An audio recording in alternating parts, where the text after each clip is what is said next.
Ryan, just looking at that 2-2 draw at Bromley in midweek. You came from behind twice as well, so how satisfying was that? You got that deserved draw. Yeah, it was a pleasing performance. I didn't think there was much in it in the first half.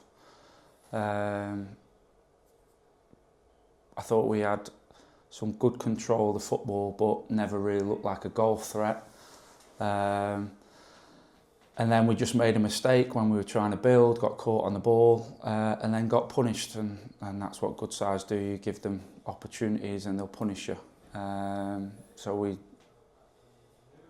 we felt disappointed to be 1-0 down at half time, because they'd not had to work for their opportunity, so that was frustrating. But credit to the players, they came out and showed a real good response in the second half. I thought we controlled the game for large periods in the second half, but also had much more of a goal threat with that. And then to get back level was really pleasing. Great for Alfie to get his first senior goal. And then in that moment, I felt that we were really on top of the game, and then it was almost like a bit of a sucker punch. The goal come from nothing again, us giving the ball away cheaply and got hurt. We were too open behind the football, allowed them to then break on us, created that 3v2, punished us again. But fair play to the lads, they showed that never say die attitude. They kept trying to do what we were asking them to do, and I thought they got their just rewards in the end. Super delivery from Lewis, and Mickey doing what Mickey does when he gets opportunities in the opposition box, and scored a terrific header.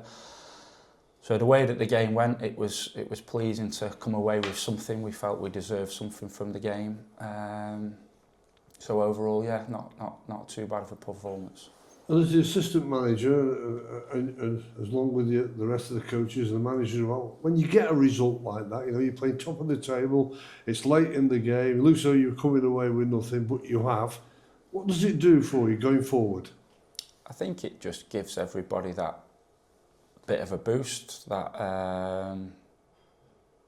keeps the morale high. It would have been a long 4.5-hour coach journey back, having played relatively well against top of the league away from home, but to come away with nothing would have been a tough one to take. But hopefully that just gives us that bit more belief and confidence now going into the next game. And the lads have shown that even when they go behind, which we did on 2 occasions, that they can still get back into the games. As long as they continue to perform and do what we're asking from them. No doubt about it, it's a long time out, wasn't it? 400 plus miles round trip, you know, to take into that position. You got that late equaliser. There's a lot of late goals in the modern day game now, isn't it? What does the feeling do for the players that they've scored that late on and got something out of the game?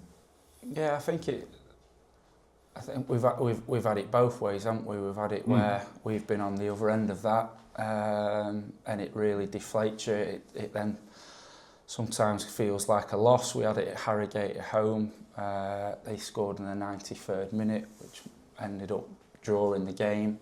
But to us, it felt like a defeat because we conceded that late on.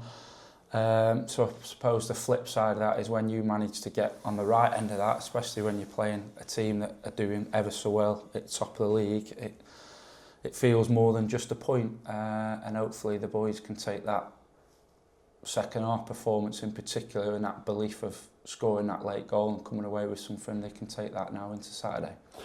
At the time it happened, you know, you get carried away with the emotional side of the game because everybody's on a high. But when you just sit back and step back a couple of yards and think about it all, this is interesting, isn't it? Your 2 fullbacks, right side, left side, delivered the assist, and your 2 central defenders, although it was up at the top, Mickey Demetrio, got your goals. Is that something that you're looking for, something that you can develop? It's definitely something that we've been speaking to both fullbacks about, especially in the modern game. You're not just a fullback that's there to defend. You're on the pitch to offer more in terms of what you're doing offensively and the impact you can have on the team higher up the pitch. For a fullback, Reece has got some good numbers so far. He's got 3 goals and 3 assists. And Lewis, that was his 3rd assist of the season.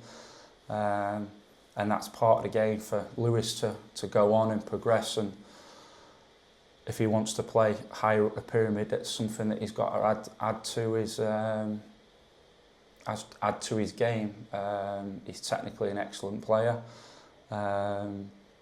so adding them numbers in terms of how he affects higher up the pitch, goals and assists, is going to be important for part of his development. Yeah, just stick with Lewis Billington, because he's really come to the fore, hasn't he? And you're, like you're pointing out, you're with him day in and day out. There's more to come from him, but he's got himself in a good place. He has, yeah, and it's taken him a period of time to do that. I think it's his first proper season this year where he's cemented his place in the team. Obviously, he played a few games last year, but he was in and out. It was a battle between him and Ryan at the time, and the year before he obviously played a couple of games but didn't really cement his position down. But what he's done in the previous 2 years, he's worked extremely hard to develop himself both on and off the pitch, and he's getting the rewards for that now. He's really cemented his place in the team, and he's a vital part of the team, and he offers good traits with and without the football, and as I just mentioned, the next stage in Lewis's development is to add to his tally in terms of goals and assists, and not just being a fullback or a centre half that can play out nicely, but what you're actually doing when you get up the pitch and how can you affect the game, because that's the way that the modern game's going into it. Fullbacks are more attacking than they are defending. They're defensively in this modern era, and it's something that he's working extremely hard with, and it's good to see him progressing and developing nicely. I hope we're not speaking too soon, but for the first time in a few weeks, it seems there was a bit of light at the end of the tunnel coming out of the treatment room. Can you bring us up to date what you're hoping for and how it's moving with certain players? Yeah, we need a little bit of that light soon, don't we? But yeah, Connor Thomas will be back involved come Saturday, which will be a big boost for us. Omar Bogle is really close. Saturday will probably come a bit too soon, but if it's not Saturday, it'll be Barnet or Crawley the Saturday after, again, which is really good. Emre's now come out of his boot, and will start to increase his return to play. So we're hoping Emre will be hopefully back by Tranmere. So he's still another few weeks off, but he's got three to 4 weeks to get back up to speed in terms of then returning to play. So if things go smoothly, we're hoping Emre will be back by the Tranmere game. Jack Lancaster's moving along really nicely. He's back outside doing a lot of running. He's starting to integrate back into group training sessions now. So hopefully in the next couple of weeks we'll have Jack Lancaster back available. And I think that's it, other than the long-term injury ones, Joel Tabner's and Shiloh Tracy's. But yeah, if we can get Connor Thomas and Omar back in the next, CT will be back come this Saturday. If we can get Omar back in the next 7 days, and then hopefully not long after that, Jack Lancaster and Emre Tesgo, it just gives us a lot more options. We're looking a lot more healthier and a lot more firepower in the team. Hip hip hooray, we nearly started shouting then, because it's been a long time to have all those options, and fingers crossed they are coming back very shortly, as you just explained there. But just looking ahead, as you come to the weekend's game, of course, you're back at home.